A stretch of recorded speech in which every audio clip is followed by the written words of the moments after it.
Oraindik ezin dira neurtu asteburuan Nafarroan piztutako suteek eragindako kalteak.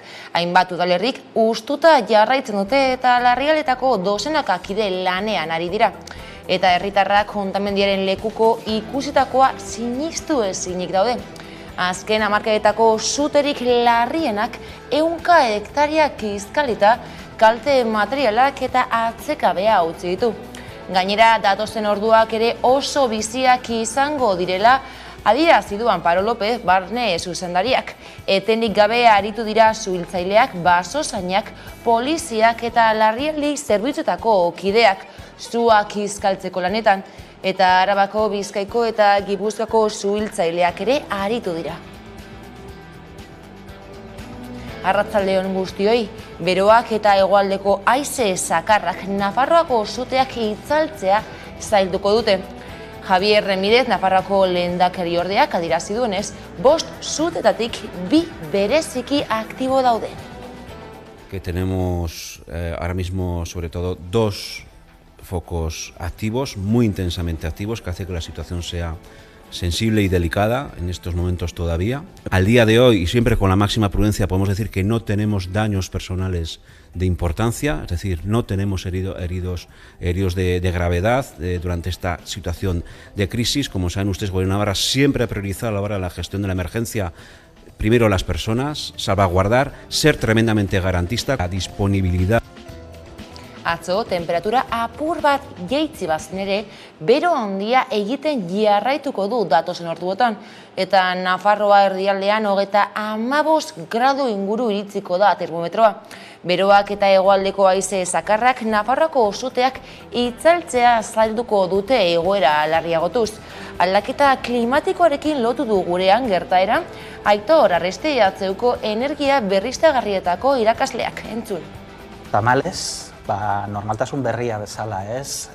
Hainbat elementu lotzen dira kasu honetan, temperaturak globalak orokorrean goraka doazten heinean, bero bolada hauek gero eta ugariagoak izango dira, baina honetaz aparte baita ere guri gertatzen zaiguna da, Saharako basamortua gero eta iparralderago dagola, ja Europan eta penintsulan ateetan, eta horrek baita ere aire beroa gero eta maizago helduko da gure gana, ez? Eta ez da bakarrik aire beroa, baita aire beroa eta lehorra, ez? Eta horrek zuten alde asko egiten da. Bada Udane Arbedo lankidea Erreniegan izan da. Bertan da une honetako foku nagusitako bat. Egoera oraindik delikatua dela aitortu du Nafarroako gobernuak. Udane.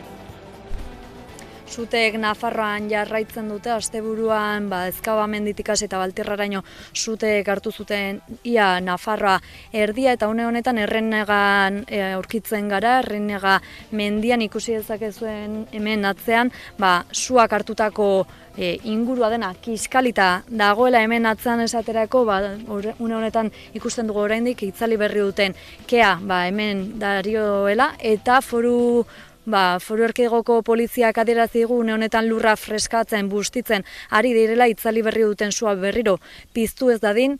Nafarroko gobernuak lasaitasuna eskatu die herritarrei, une honetan hemengo errepida moztuta etenda du poliziak, baina lasaitasuna eskatu die herritarrei.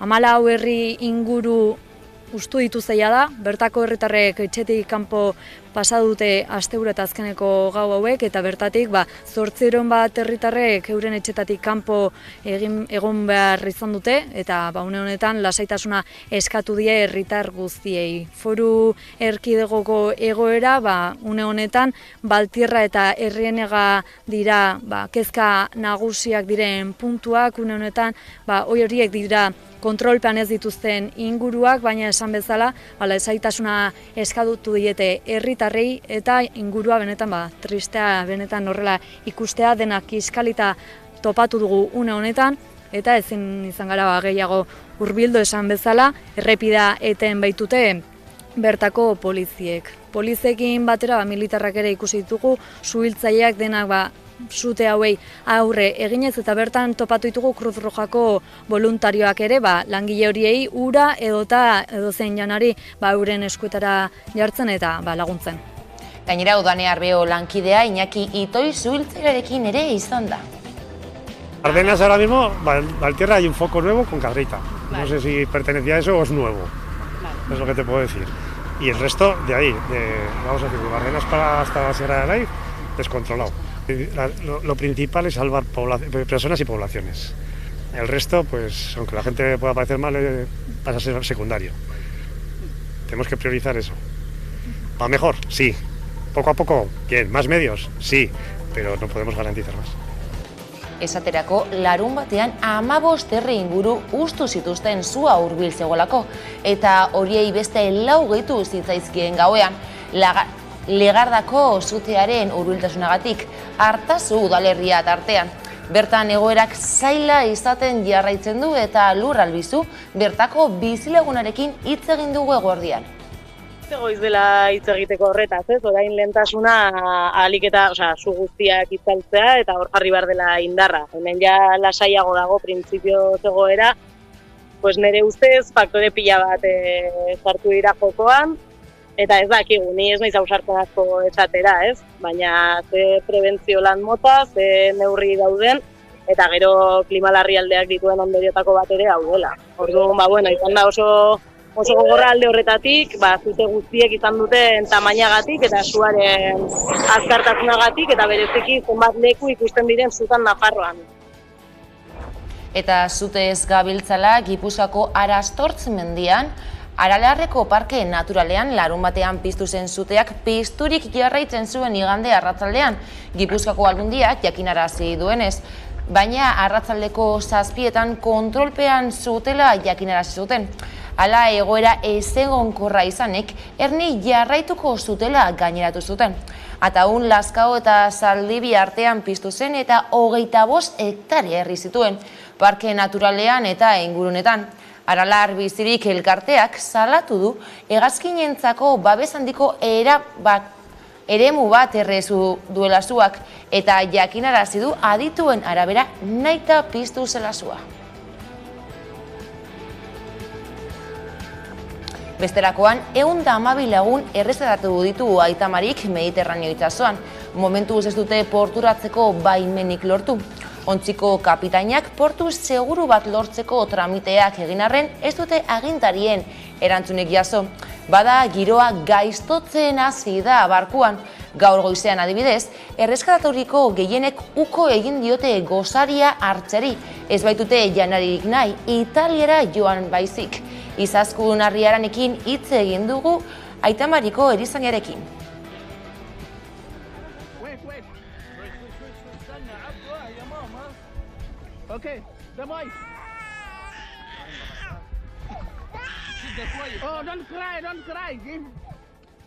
Egia esan, tentzioguneak gehitzen doaz, orduak aurrera dogia zen enean, atzotik, zenbait arazo izan ditugu.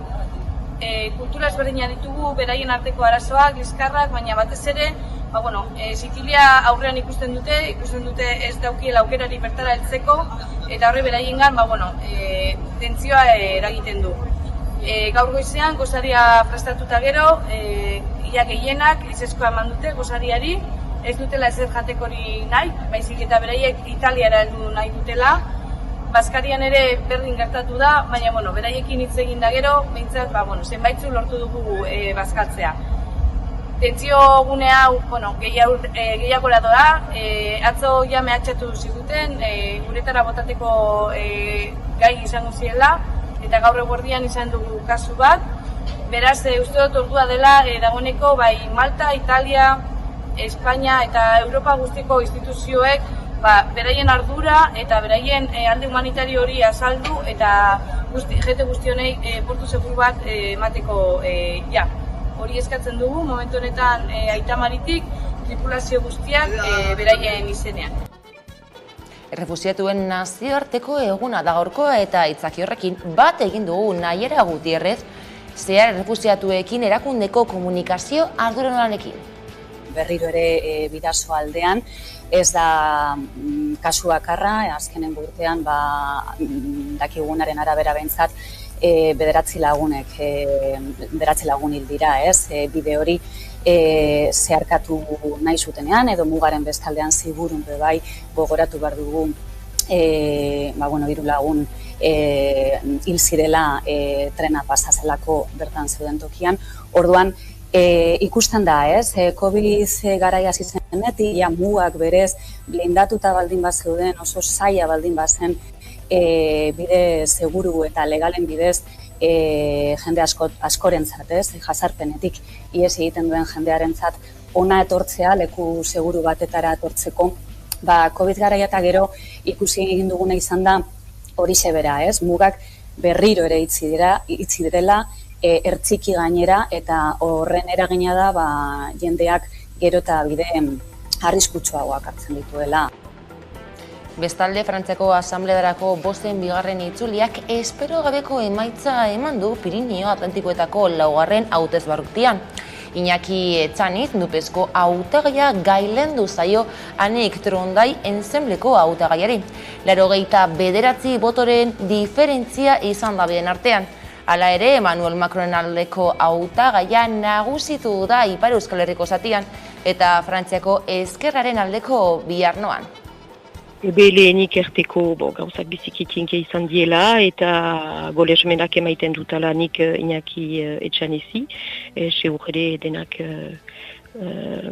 hola da, hemen eskolegian haintzinean nintzen, untsa haintzinean, baina biharnesako aldian ez, eta olorenek du diferentzia egin, eta jendeak hautatu dute, errespetatzen dut.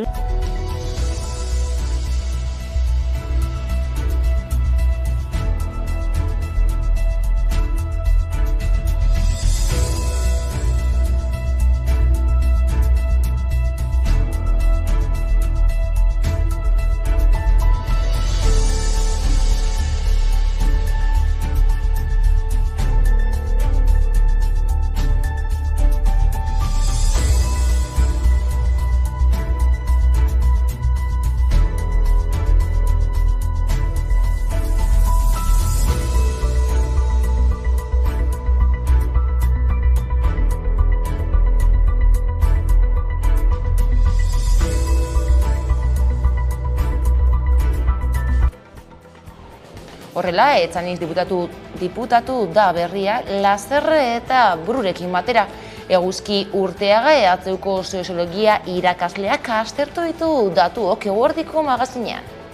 Argi dagoena da, EHUek jokatu duen papera ezinbestekoa izan dela, kontutan izanik lehen itzulian 10% eskuratu zuela, barruti oso, baina Ipar Euskal Herrian 18% ere eskuratu zuela, eta naiz eta EHUek ez zuen boto konsignarik eman bigarren itzuliari dagokionez, hala eta guztiz ere erakutsi zuen, hurbilago sentitzen zela Etxanizetik ez eta Trondaitik, eta horri gehitu bat zaio ere, Egoitz Urrutiko Etxeak hautagaiak alegia esan zuela, bigarren itzulian Etxanizen alde bozkatuko zuela. Argi dagoena da, Etxanize kanpainan zehar, bai lehen itzulia baino lehenago, eta baita bi itzulien artean, adierazi duela, baina eta berriro, sentikortasun bat daukala, Euskal gehien inguruan, eta bereziki Euskarari dagokionez, edota bake prozesuari dagokionez. Politikan jarraiki euskal presoen etzratzeko bidea urratzez urratze egiteko deia egin du Sarek. Betetzen direla 4 urte, Espainiako gobernuak salbuespen neurriak bertan bera utziko zituela eta legedi arrunta aplikatuko ziela euskal presoei esan zuenetik, ez? Esan dezakeguna da urratsak eman direla, urrats garrantzitsuak eman direla, baina oraindik orain euskal presoen 36% haien etxetik urrun dago eta ez bakarrik hori, ez? Momentu honetan euskal presoen gehiengoari, nolabait ere, beraien etxerako biderako daukaten eskubide hori oztopatu egiten zaie, ez? Oztopatu egiten zaie, nolabait ere, salbuespen hori oraindik indarrean dagoelako, ez? Ez dugula inongo privilegiorik eta inongo onurarik eskatzen euskal presoentzat, bakarrik eskatzen duguna da legea betetzea, lege arrunta betetzea, eta azken batean euskal presoei dituzten eskubideak nolabait ere bermatzea, ez? Kalea, herri aktibazioa beharrezkoa da, hemen presoen korapiloa konponbidean jarri nahi baldin badugu, ez? Gizarte aktibazioaren bidez, konponduko ditugula herri honek dituen arazoak, konponduko dugula presoen korapiloa eta herri honetara elkarbizitza eta bakea ekartzeko hau. GKS mugimenduko kideek Irraniko udaletxean itzialdia egin dute. Joan den astean, Muruntzaleako Kontseilu Sozialistak salatu zuen, San Joanetako txosnagunean beto politikoa jaso duela. Horren arira ikamika eta eztabaida sortu dira azken egunotan. Bada gaur txosnak jartzeko beto politikoa altzatzeko eta irtenbide bat lortzeko hartu dutela bertaratzeko erabakia adierazi dute. Alkaterekin hitz egitea lortu dute eta euren esanetan berarekin biltzeko aukera bakarra GKS-eko kideak udaletxetik ateratzea da. Hala ere, eurek bermeak nahi dituzte eta gaua bertan pasatzeko asmoa dute. Bestalde, Pirinio Atlantikoetako Akademia ikuskaritzaren Baionako egoitzaren okupazioa bertan bera utzi duela iragarri du Bartzeazkak, agerraldi jendetsu batean. Izilik segitzen du Frantziako gobernuak, baina Euskal Hirigune Elkargoaren babesa jaso dute larun batean, eta brebatako zientzietako proba euskaraz erantzunen duten ikasleen zuzenketa bermatuko du Ipar Euskal Herriko erakundeak.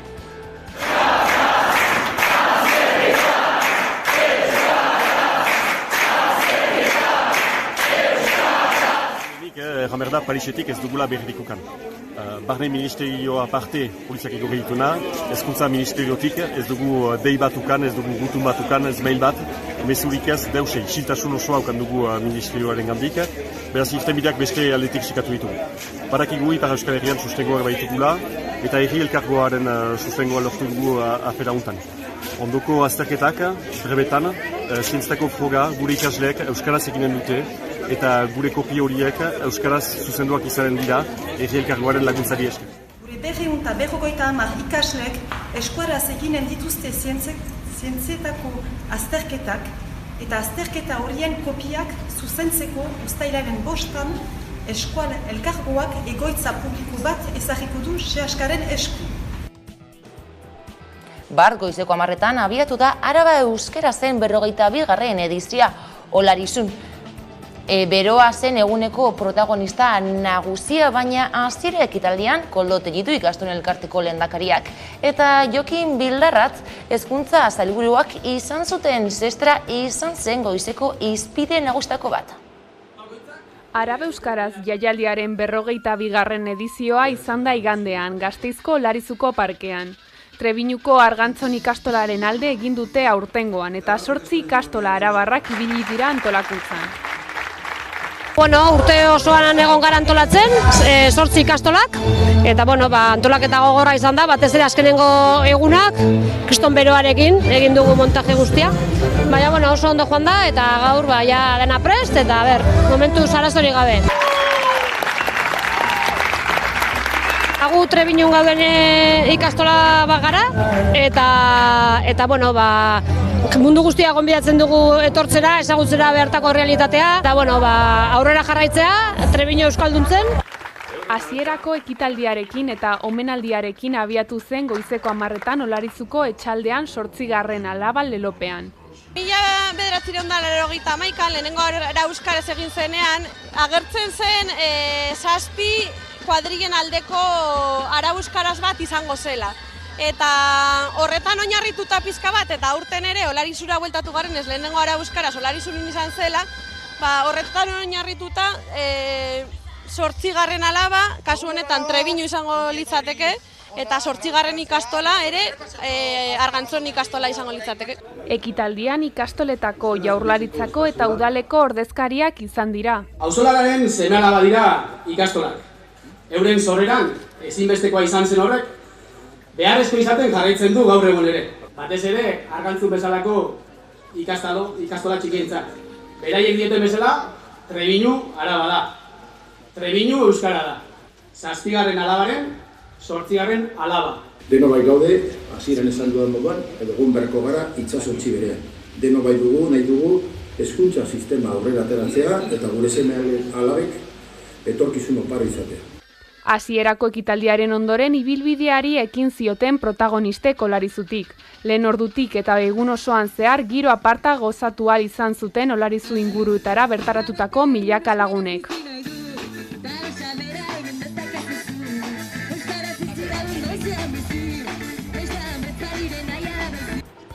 Euskaltzaleak goiz-goizetik ibildu ziren Olaizunen eta bertan izan zen Gasteizko Hamaikako lantaldea eta eurekin hitz egiteko aukera izan zuen.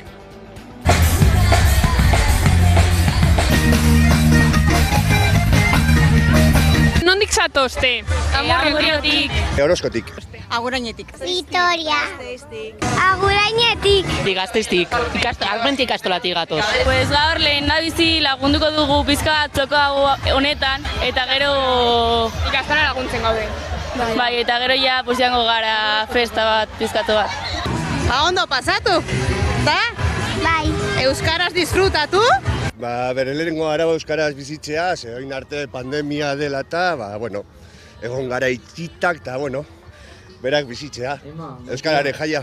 Ikusi nahi dugu errontagunea eta badena. Hemen egon, gumeak daude erronka egiten, gero txanda egin, laguntzeko, eta diru asko ateratzen da.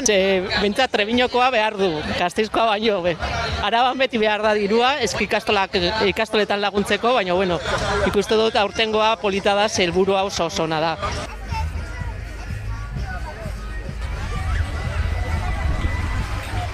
Kantatzera kantu jirako, Gasteizko kantu jirako, eta adineko badakizu, euskararen alde eta dela, jende asko, eta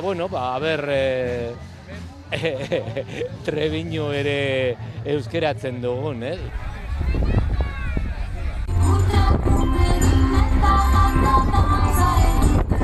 Eusgarriak eta zer gehiago. Enekantak. Guztia. Eta enekantak. Guazen eta sukasuan. Denok guztiak hemen eguna pasatzera.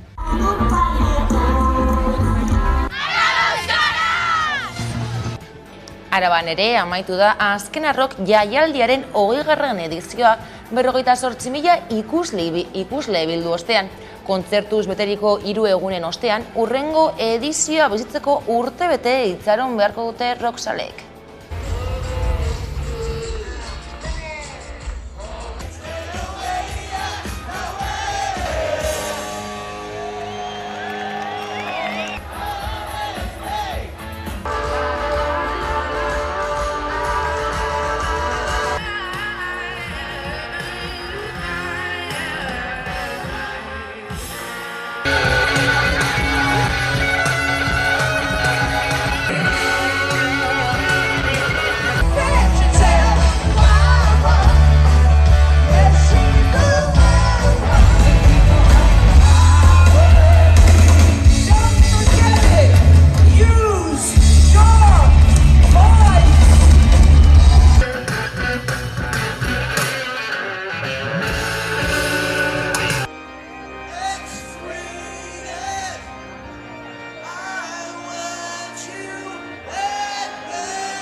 Those dollar bills swirling around my bed. I know they're stolen, but I don't feel bad. I take that money for you, things you never had. We turn the world around, turn the earth's revolution. Have the power.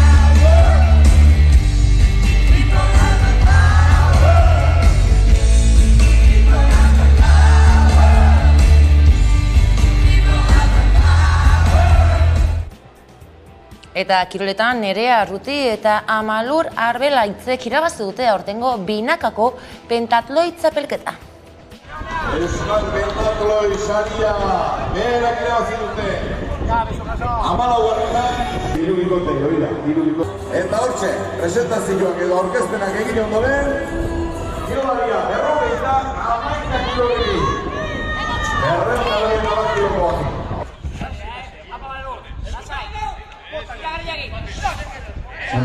Bikain garazika pekin.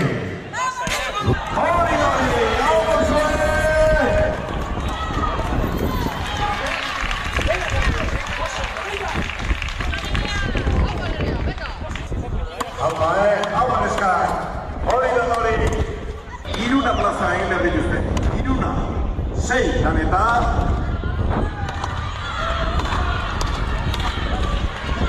Bi eman dizkio, Belek izaskoak.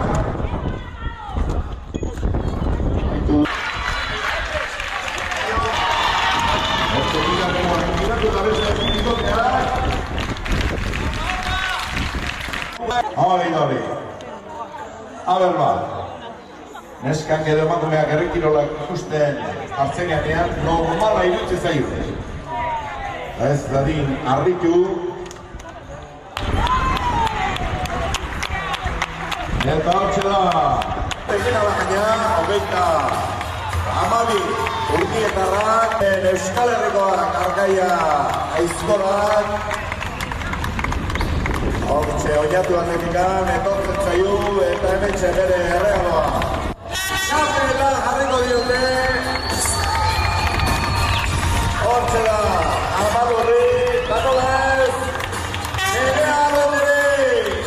Etorri zeten guztien, txalorri bat ondo merezi duzeteta.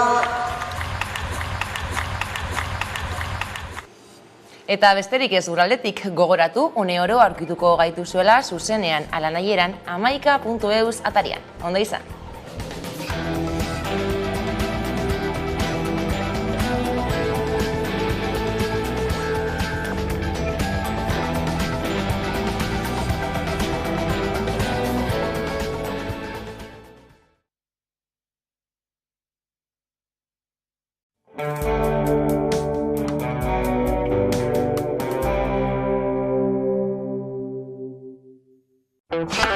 Korapilatzen